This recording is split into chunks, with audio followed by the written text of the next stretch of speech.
እናንተ በቃ ሰው ሲጠፋ ጠፋ ምናምን አትሉም አይደል? እኔ እንግዲህ በየቀኑ ቪዲዮዎችን ለመስራት ማለት ነው በተለይ አሁን በያዝነው በሜይ ወር አቅጄ በየቀኑ ቪዲዮዎችን ፖስት እያደረኩኝ ለአንድ ሳምንት ያክል ቆይቼ ነበርና አልተሳካልኝም። መሀል ላይ ተቋርጧል ማለት ነው። መሀል ላይ ሳይሆን ያው 7ኛ ቀኑ ላይ ማለት ነው። የሆነበት ምክንያት እኔ በጣም ስላመመኝ ነው ጋይስ። ማለት እኔ እንደዚህ ራሱ አሞኝ ያውቅም እስከዛሬ ድረስ እና ሆን ብሎ ነው መሰለኝ ዴይሊ ፖስት ማድረግ ስጀምር በጣም አመመኝ ማለት ነውና በጣም ለ10 ምናምን ቀን በቃ እኔ አልነበርኩም። በጣም ራሴን ያመኝ ነበር። ለማንኛውም ተመልሰናል። ከዛሬ ጀምሮም ያው ቪዲዮዎችን መስራት ቀጥልበታለሁ ማለት ነው። አላቆምም። ለማንኛውም አሁን ከቀኑ 6 ሰዓት ነው። ይህ ማለት እንግዲህ ለዶሮዎች ምሳ የማስገባበት ሰዓት ነው። ጠዋት ላይ ከዚህ በፊት አሁን ክትባታቸው ተከትበዋል ማለት ነው። እኔ ራሱ ክትባታቸውን ከተብ የተባልኩኝ ትናንትና ነው እንጂ እስከ ትናንትና ድረስ ክትባት በዚህ ፍጥነት እንደሚከተቡ ድጋሚ አላወኩም ነበር። በባለፈው ቪዲዮ እንደነገርኳችሁ ኮለሌት ላይ ማለት ነው ተከተበው ነበር በክንፋቸውና በአንገታቸው የሚሰጥ የክትባት አይነት ማለት ነው። ዛሬ ደግሞ የከተብኳቸው በውሃ ተበጥብጦ የሚሰጥ ነው።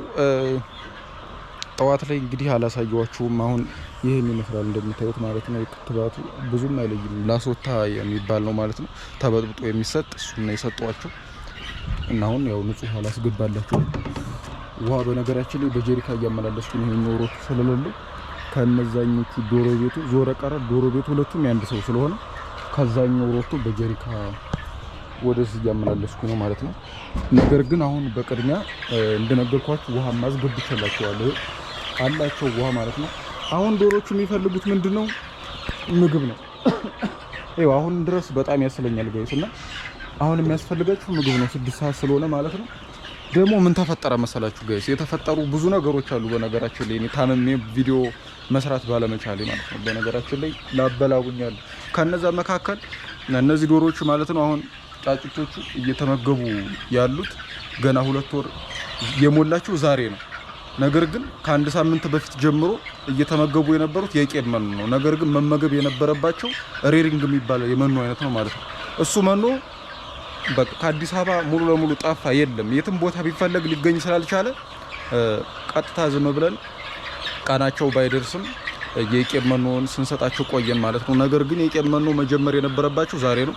እዚህ ጋር እንደምታዩት የስኬጁል ነው ማለት ነውና ዛሬ እንግዲህ 9ኛ ሳምንታቸው ነው ማለት ነውና ማለት 8 ሳምንታቸው ሞልቶ 9ኛ ሳምንታቸው የሚጀምርበት ማለት ነው። ስለዚህ 56 ግራም ይበላሉ አንድ ዶሮ እና ዛሬ ላይ እንግዲህ የቄብና ሬሪንግ መኖ አንድ ላይ ተቀላቅሎ የሚጀምሩበት ነበር። ያኛው ሳምንት እንደነገርኳችሁ ሬሪንግ መኖ ነበር የሚመገቡት። ነገር ግን ሙሉ ሳምንቱ የቄብ መኖ ብቻ ነው ሲመገቡ። እኔ ፈርቼ ነበር ይታመሙብኛል ብዬ። ነገር ግን ምንም ሳይሆኑ የቄብ መኖውን ቀደም ብለው ጀምረውታል ማለት ነው። መጀመር ከነበረባቸው ቀደም ብለው እና አሁን 6 ሰዓትም የማስገባላችሁ ይሄንኑ የቄብ መኖ ነው። በነገራችን ላይ መኖ አልቋል፣ መግባት አለበት። ይሄ የቄብ መኖ ነው ማለት ነው። እንግዲህ ተመልከቱ። ያኛው ሲጀምር እንደዚህ አይነት አልነበረም። ሬሪንግ በቆሎ ምናምን የለውም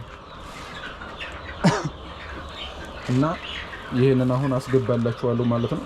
እንግዲህ ወደ 78 ኪሎ ግራም ነው በቀን እነዚህ ዶሮዎች የሚመገቡት ማለት ነው። አሁን ላይ በየሳምንቱ እየጨመረ ይሄድና ልክ ምርት መስጠት ሲጀምሩ ከ5% ፕሮዳክሽን ጀምሮ 120 ግራም ነው ለአንድ ዶሮ ማለት ነው። አሁን ላይ 56 ግራም ነው አሰቡት። ግን ምርት በሚሰጡበት ሰዓት ከእጥፍ በላይ ማለት ነው 120 ግራም። ያ ማለት አጠቃላይ ዶሮዎች የሚበሉት በጣም ብዙ ነው ማለት ነው። 1200 ዶሮ ናቸው። 1200 ዶሮዎቹ የሚመገቡት ማለት ነው እንግዲህ ወደ 1.5 አካባቢ የሚሆን 1.5 አካባቢ የሚሆን ኩንታል በቀን ይመገባሉ። ያ ማለት በጣም ብዙ ነው። 1.5 ኩንታል በቀን ብዙ ነው። ለማንኛውም አሁን ብዙ አለፍልፍ ያው ጠፍቼ ሰንብቻለሁ በሚለው ነው። እነዛ ሁሉ ዶሮዎቹም ከ50 በላይ የነበሩ ዶሮዎቹ ሙሉ ለሙሉ ስላገገሙ ወደ ጓደኞቻቸው ቀላቀያቸዋለሁ ትናንትና ማለት ነው። በጣም በዝተው እዚህ ጋር ሲያስቸግሩ ነበረ እና ስለተሻላቸው የጎመኑ ጉዳይ በጣም አሪፍ መፍትሄ ነው ይዞልኝ የመጣ አለበለዚያ እንዳለ ተነካክሰው ያልቁ ነበር።